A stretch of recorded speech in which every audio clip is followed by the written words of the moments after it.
एक बार की बात है, एक लकड़हारा जंगल में लकड़ियां काट रहा होता है। तभी एक भेड़िया वहां पहुंच जाता है।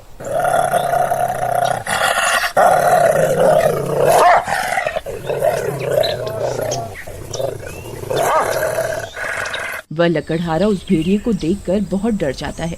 अरे मर गए रे, ये कमबख्त भेड़िया कहाँ से आ गया? अब क्या करूं? ये तो मुझे कच्चा ही खा जाएगा। अरे भेड़िए, चल भाग यहाँ से, भाग।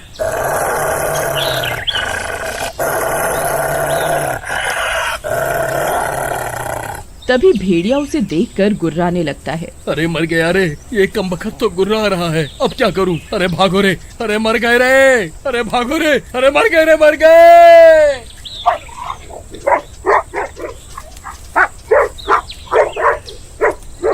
फिर वह भागने लगता है। तभी वह भेड़िया भी उसका पीछा करता है। फिर जेठालाल भागते भागते जमीन पर गिर जाता है। अरे मर गया रे, हाय रे, मेरी तो टांग ही टूट गई। तभी वह भेड़िया भी वहाँ पहुँच जाता है और जेठालाल की टांग पर काट लेता है। अरे मर गया रे, हाय रे। अरे भेड़िए, तेरा नाश मिटे, मेरी टांग ही खा गया। हाय रे, हाय।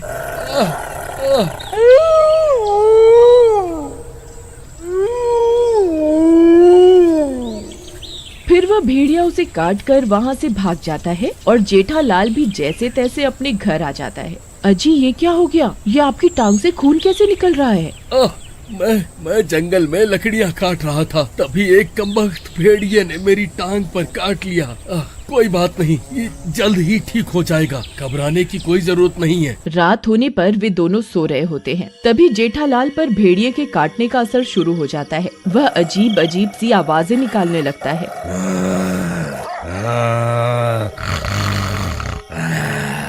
ये आवाजें सुनकर उसकी पत्नी डर जाती है। अरे नास मिटे, ये कैसी कैसी आवाजें निकाल रहा है? चुपचाप सो जा, नहीं मेरी नींद खराब मत कर, नहीं तो सुबह खाना नहीं बनाऊंगी। तभी जेठालाल आधा भेड़िया बन जाता है।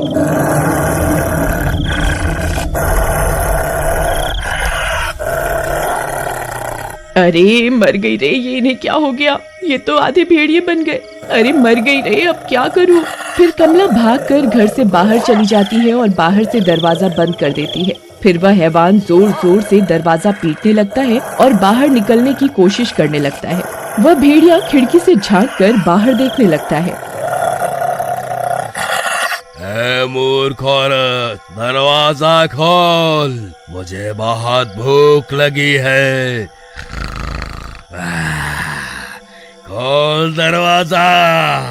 अजी, ये आपको क्या हो गया? आप तो आधे भेड़िए बन गए हैं जी। कहीं उस भेड़िए के काटने की वजह से तो ये सब नहीं हो रहा। अब क्या करूं? तभी इतना शोर शराबा सुनकर कुछ गांव वाले भी वहां पहुंच जाते हैं। घर में उस आधे भेड़िए आधे इंसान को देखकर सभी चौंक जाते हैं।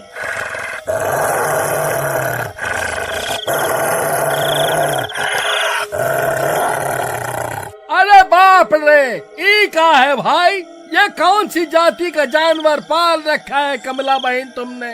अरे मूर्ख, ये कोई जानवर है? ये मेरे पति है। आज सुबह जंगल में इन्हें किसी भेड़िए ने काट लिया था, जिसकी वजह से ये भी आधे भेड़िए बन गए हैं। अरे जेठा भाई, क्या हुआ? तुम ऐसे क्यों गुर्रा रहे हो?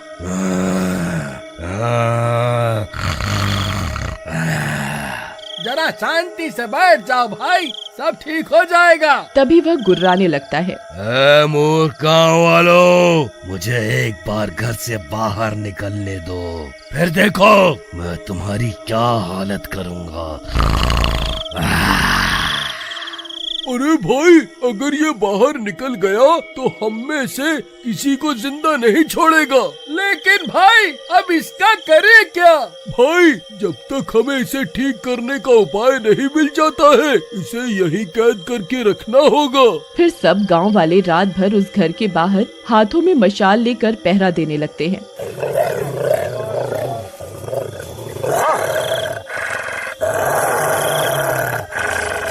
और इसी तरह पूरी रात बीत जाती है। फिर दिन होते ही जेठालाल ठीक हो जाता है।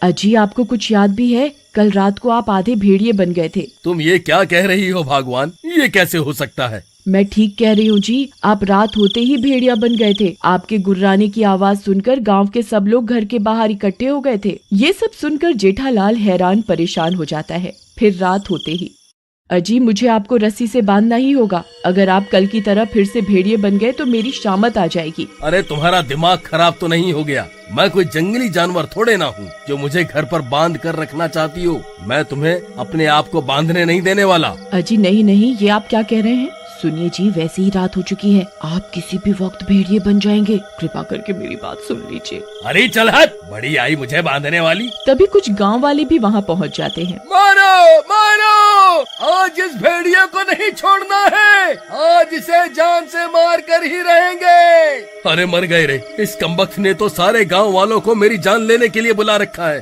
अब क्या करूं? ये लोग तो मुझे जान से मारना चाहते हैं। नहीं जी, आप गलत सोच रहे हैं, मैंने इन गांव वालों को नहीं बुलाया जी। फिर सब गांव वाले उनके घर में घुस जाते हैं। तभी कमला जेठालाल के आगे आकर खड़ी हो जाती है। कमला बहन, तुम आगे से हट जाओ, आज हम इस हैवान को नहीं छोड़ेंगे। अगर ये हैवान बन गया तो हम सबकी शामत आ जाएगी। नहीं नहीं, मैं ऐसा तुम्हें कुछ नहीं करने दूंगी। खबरदार किसी ने आगे आने की कोशिश भी की तो। सुनिए जी, आप यहाँ से भाग जाइए, नहीं तो ये सब गांव वाले आपको जान से मार देंगे। फिर जेठालाल वहाँ से भागने लगता है।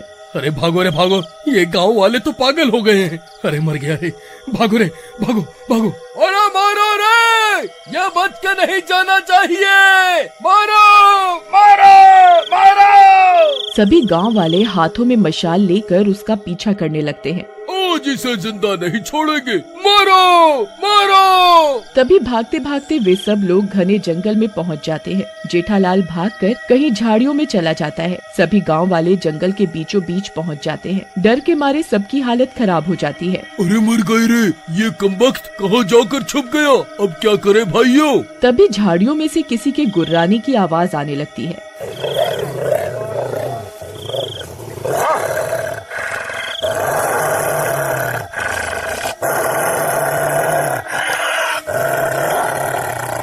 सभी गांव वाले डर जाते हैं। तभी जेठालाल सामने आ जाता है। वह अब हैवान बन चुका होता है। अरे मर गए रे, ये नास मीठा तो हैवान बन गया रे। अरे भाइयों, जल्दी से यहाँ से भागो, नहीं तो आज कोई नहीं बचेगा।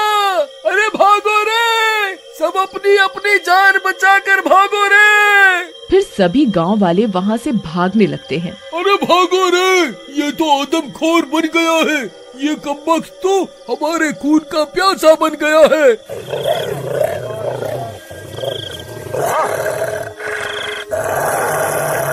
अरे भागो रे भागो। सब गांव वाले भागते भागते वापस गांव पहुंच जाते हैं और जेठालाल के घर में घुस जाते हैं। अरे क्या हुआ, तुमने मेरे पति के साथ क्या किया? अरे कमला बहन, तुम्हारा पति तो हमारे हाथ आने से पहले ही हैवान बन गया। अब तो जो भी करना है वो ही करेगा।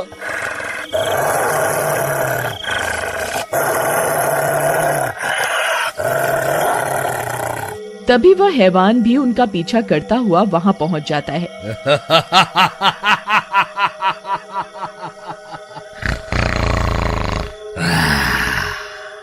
अब बचकर कहाँ जाओगे? मुझे बहुत भूख लगी है, मैं किसी को नहीं छोड़ूंगा।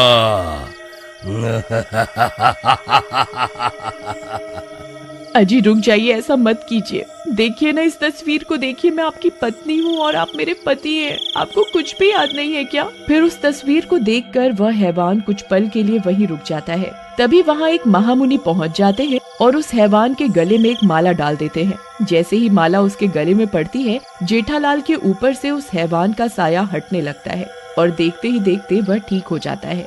अरे आप तो ठीक हो गए। महामुनि, आपको बहुत बहुत धन्यवाद। देखो वत्स, जब तक इसके गले में ये माला रहेगी ये ठीक रहेगा। तुम्हें इस बात का ख्याल रखना होगा कि रात होने से पहले ये इस माला को जरूर पहन ले, नहीं तो अनर्थ हो जाएगा। महामुनि, आपका बहुत बहुत धन्यवाद। लेकिन क्या मैं पूरी जिंदगी ऐसा ही रहूंगा? क्या इस श्राप का कोई इलाज नहीं है?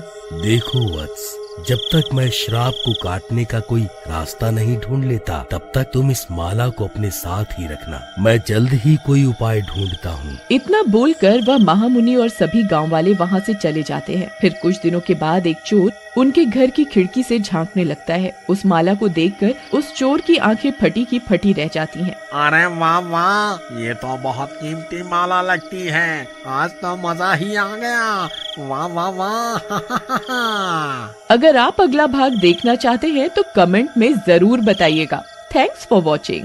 रहती थी, वो गांव वालों से खाने को मांगा करती थी और कोई न कोई दयालु गांव वाला उसे खाना खिला देता था। एक दिन सुबह सुबह वो एक स्कूल के आगे से गुजर रही होती है। स्कूल के बच्चे उसे छेड़ने लगते हैं। अरे पगली, कैसी है तू?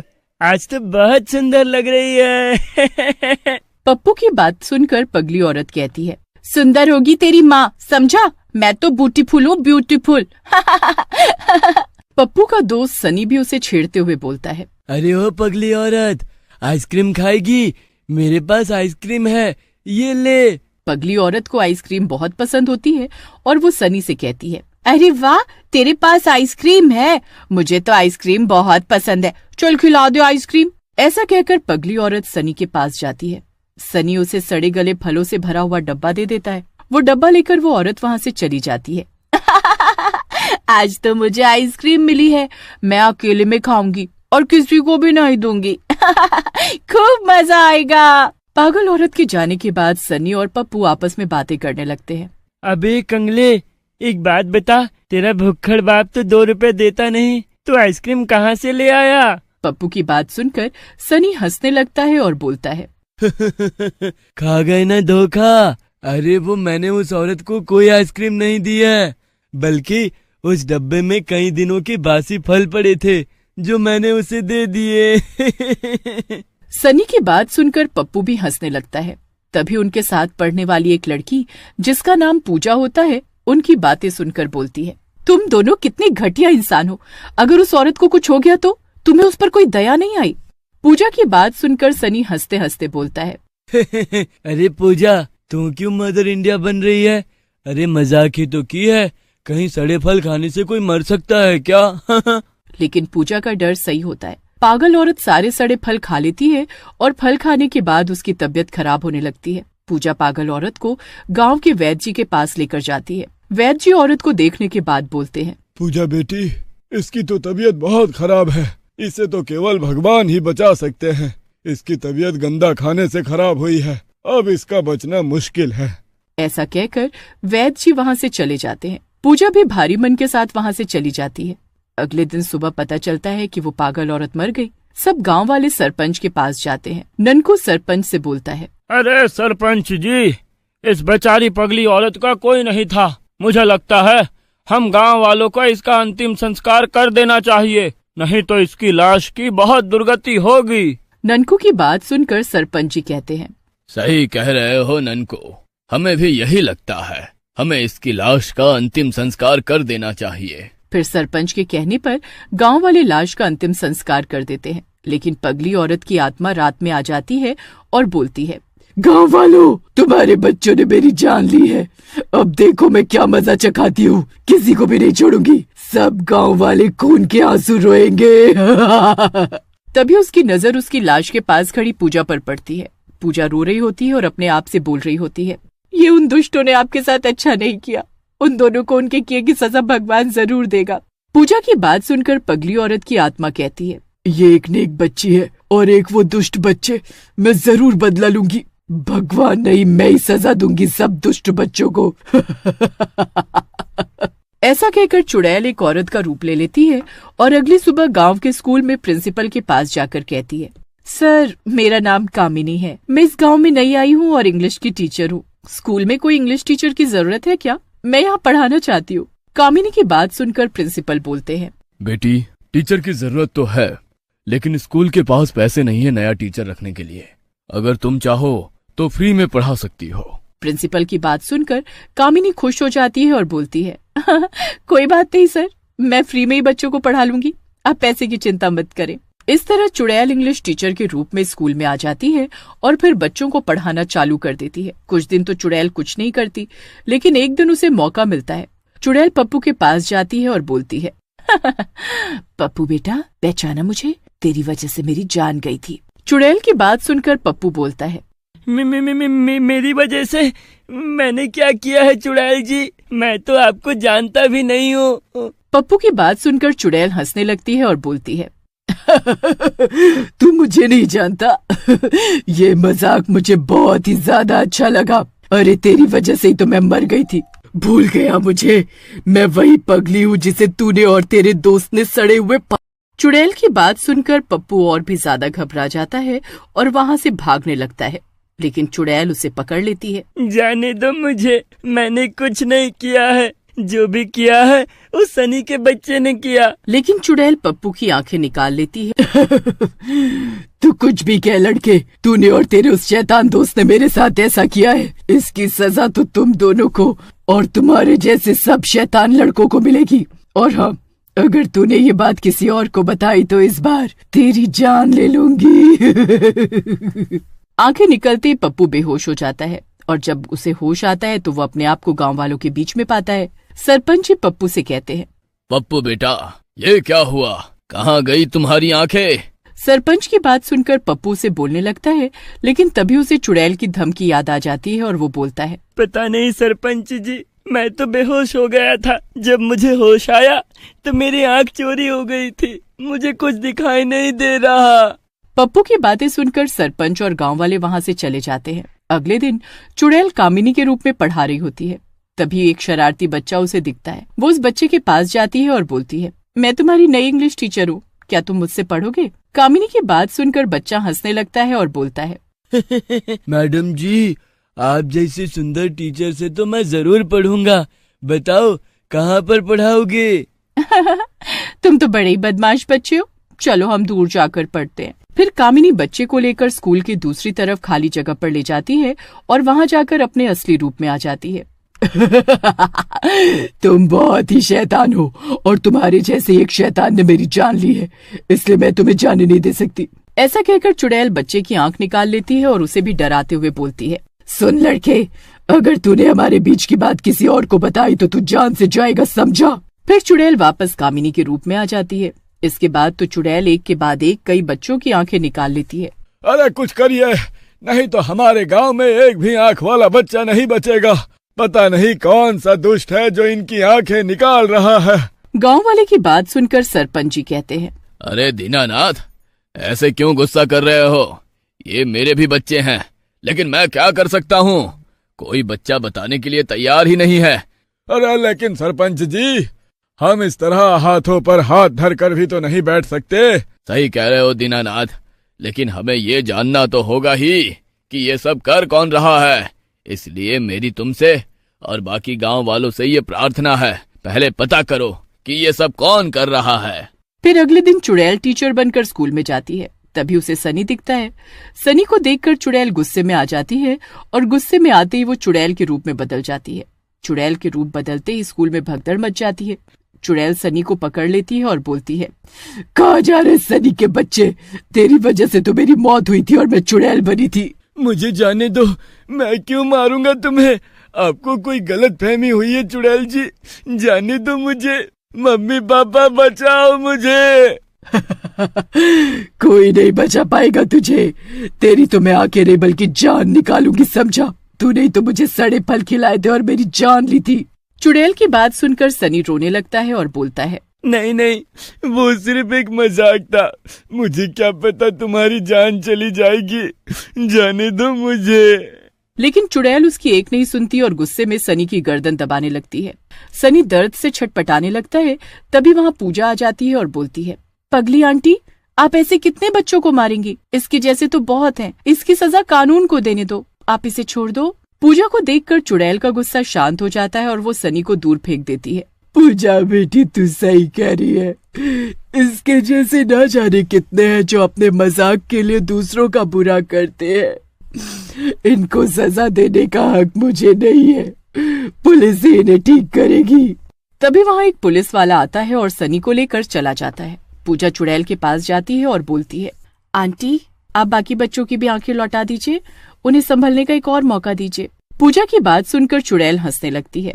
तभी सब गांव वाले और बच्चे भी वहां आ जाते हैं और चुड़ैल से माफी मांगने लगते हैं। मैं सबकी आंखें वापस कर रही हूँ, लेकिन ऐसा करते ही मुझे यहाँ से जाना होगा। लेकिन पूजा बेटी, तुम अपना ख्याल रखना और हमेशा नेक काम करते रहना, और आज के बाद बच्चों सब पढ़ाई में ध्यान लगाना और अपने माँ बाप का नाम रोशन करना। ऐसा कहकर चुड़ैल सब बच्चों को उनकी आंखें लौटा देती है और वहाँ से गायब हो जाती है।